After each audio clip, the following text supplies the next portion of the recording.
A'udzubillahi minasyaitonirrajim. Bismillahirrohmanirrohim. Allahumma shrah li sodri wa yassir li amri wahlul uqdatam min lisani yafqahu qawli. Assalamualaikum warahmatullahi wabarakatuh.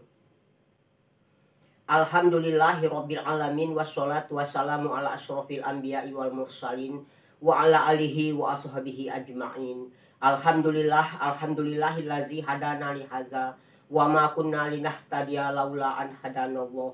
Asyhadu an la ilaha illallah wa asyhadu anna Muhammadan abduhu wa rasuluh mala nabiyya ba'da.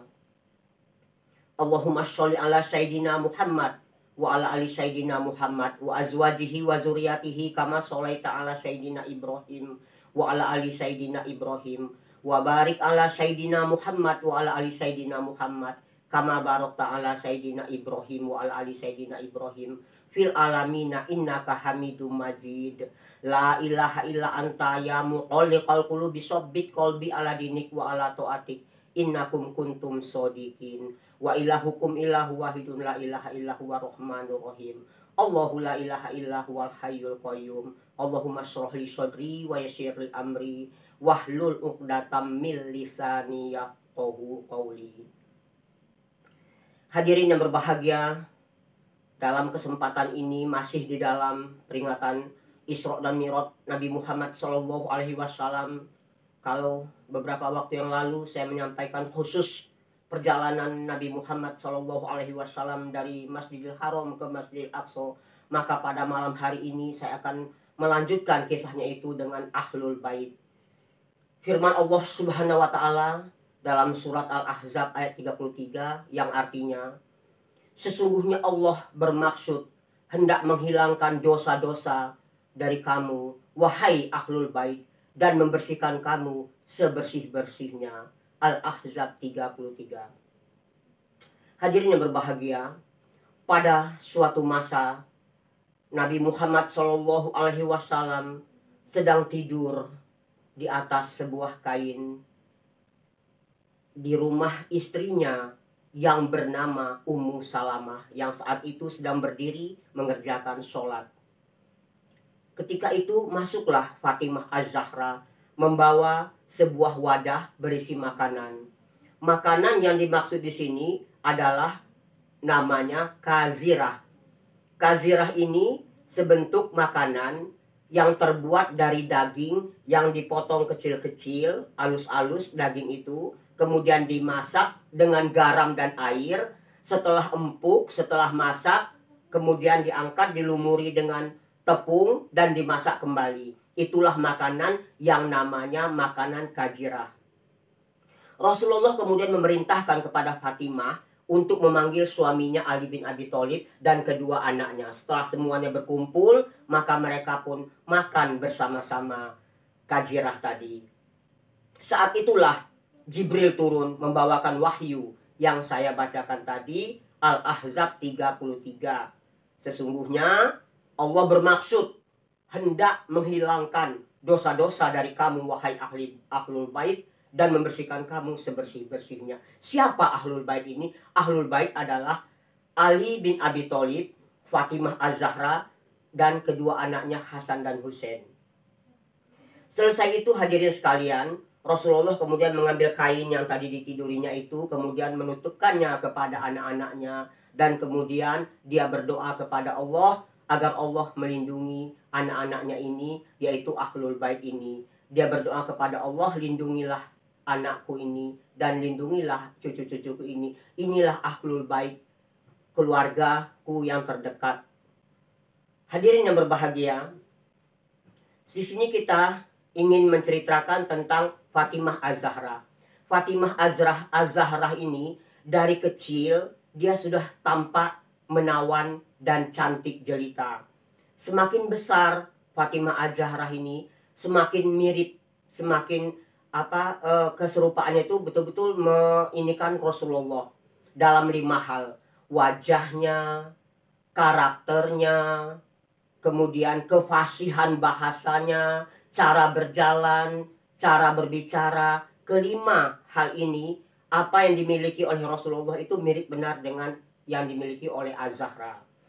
Az-Zahra ini, para hadirin sekalian, pergi berhijrah ke Madinah ini bersama dua orang, yaitu saudarinya sendiri, Ummu Salamah dan Ummul Mukminin Saudah binti Zam'ah.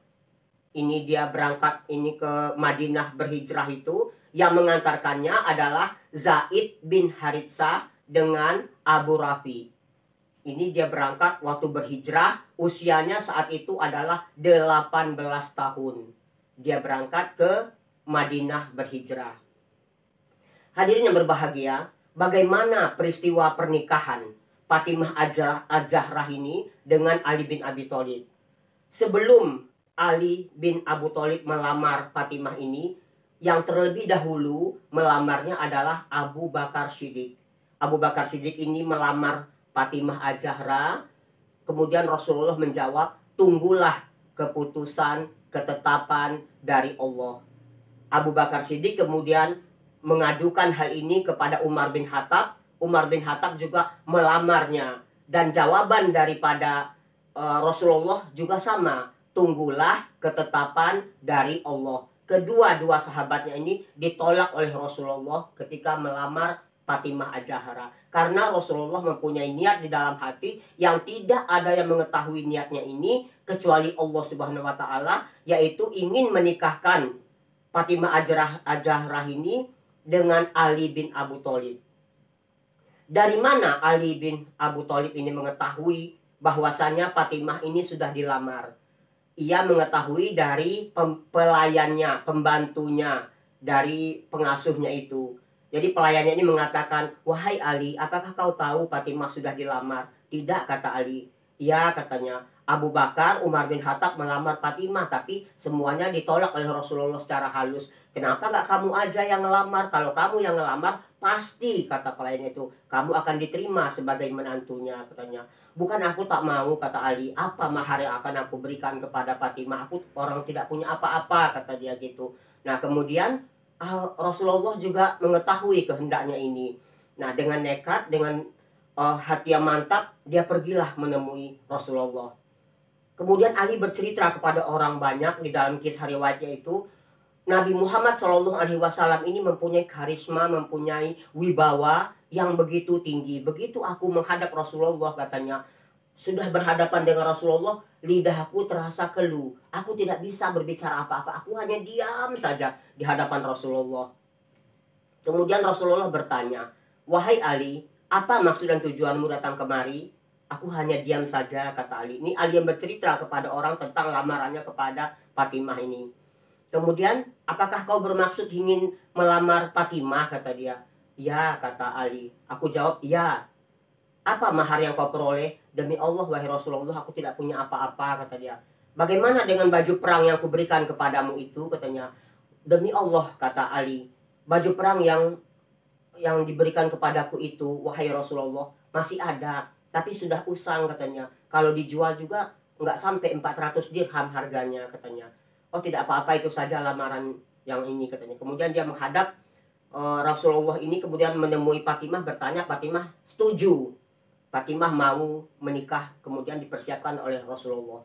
Hadirin yang berbahagia, Ali bin Abu Thalib ini kemudian menikahlah dengan Fatimah. Apa yang maharnya tadi? Hanya 400 dirham.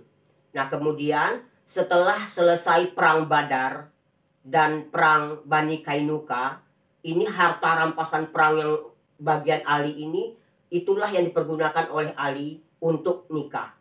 Jadi tidak ada pernikahan saat itu yang lebih mewah, lebih meriah daripada pernikahan yang dilaksanakan oleh Ali pada saat itu. Dari mana biayanya? Biayanya itu adalah diambil dari harta rampasan perang, perang Badar, dan perang Bani Kainuka.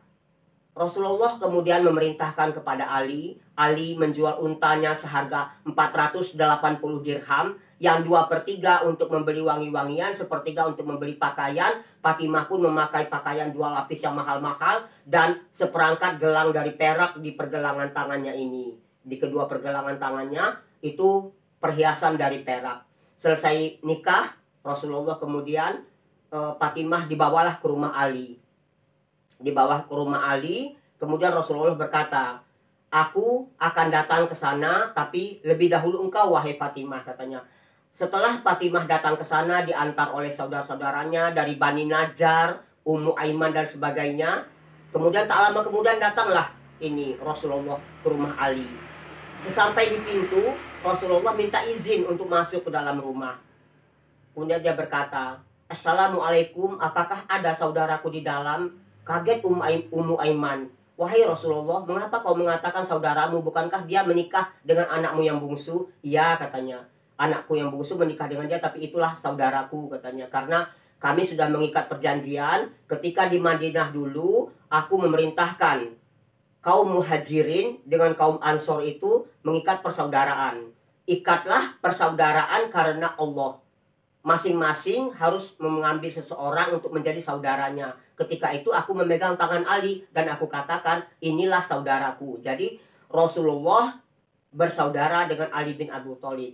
Kemudian Rasulullah meminta kepada pelayan, tolong ambilkan bejana, kata dia. Diambilkanlah bejana. Bejana itu ada airnya. Kemudian Rasulullah mengaduk-aduk bejana itu dengan tangannya, membacakan beberapa ayat suci Al-Quran. Kemudian dicipratinnya lah ke dada, ke bahu, dan ke kedua tangan daripada Ali. Kemudian Rasulullah juga memanggil Fatimah, dan dia mencipratkan air tadi, air di dalam bejana yang sudah dibacakan ayat suci Al-Quran, dan dia mendoakan. Rasulullah berkata, aku demi Allah sangat bahagia, wahai Fatimah, karena aku mendapatkan menantu sebaik-baik dari keluarga. Engkau mendapatkan suami yang terbaik dalam keluarga. Kemudian Rasulullah berdoa kepada Allah, ya Allah, berkahilah kedua anakku ini, menantu dan anakku ini, dan berkahilah keturunannya. Hadirin yang berbahagia, bagaimana sejarahnya Ali bisa ikut Rasulullah? Ini pernikahan sudah selesai. Nah, kita memutar sedikit ke belakang sejarahnya, mengapa Ali bisa ikut Rasulullah. Kalau Rasulullah ikut Ali, Rasulullah ikut Abu Thalib pamannya itu usia 8 tahun. Tapi mengapa Ali ikut dengan Rasulullah usia 7 tahun? Ketika itu Fatimah berusia 2 tahun. Umur Ali waktu itu sama dengan Zainab. Sama-sama umurnya 7 tahun. Ummu Kulsum dengan Ruqayyah di bawah dia sedikit. Sejarahnya adalah ketika itu di Mekah sedang krisis ekonomi. Krisis ekonomi ini membuat semua menjadi menderita. Yang sangat menderita orang-orang fakir miskin, tetapi yang paling terkena dampak yang paling hebat itu adalah Abu Thalib. Abu Thalib ini terkena dampak yang sangat dahsyat sekali. Karena apa? Dia ini mempunyai tugas dua yang sangat berat sekali.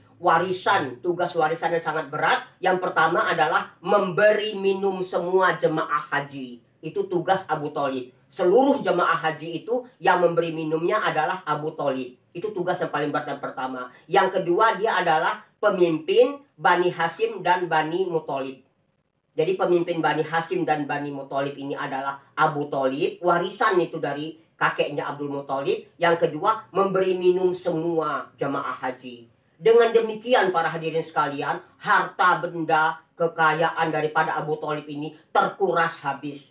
Di samping itu di rumah dia juga mempunyai beban yang sangat berat. Dia punya anak laki-laki 5, anak perempuan 4, istrinya 2, ditambah dengan para hamba sahaya, para budak-budak itu. Jadi begitu sangat susah sekali Abu Thalib. Berita ini terdengar oleh Rasulullah. Rasulullah berpikir, aku dibesarkan oleh pamanku Abu Thalib sejak aku berusia 8 tahun sampai saat ini.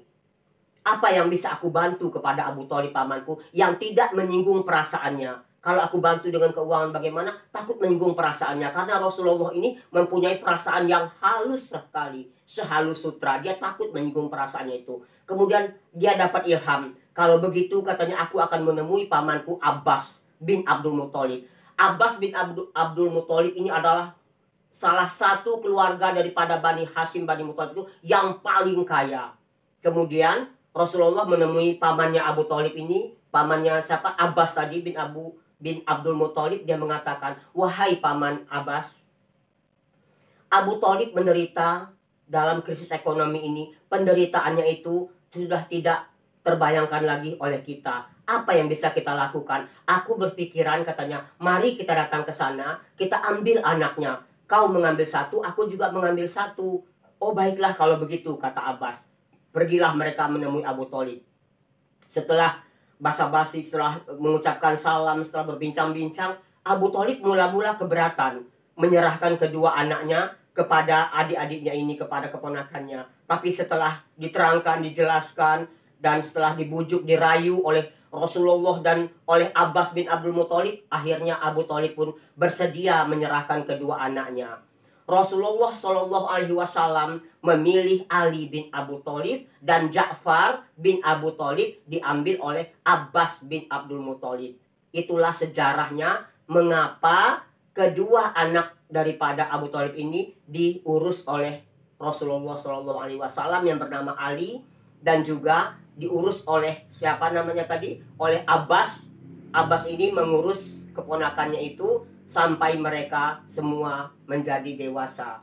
Hadirin yang berbahagia, kisah ini menunjukkan betapa besarnya cinta kasih seorang paman kepada keponakannya. Ini yang harus kita suri tauladani. Saling take and give, saling tolong menolong, saling memberi. Kalau menderita keluarga itu, kita harus betul-betul menolongnya.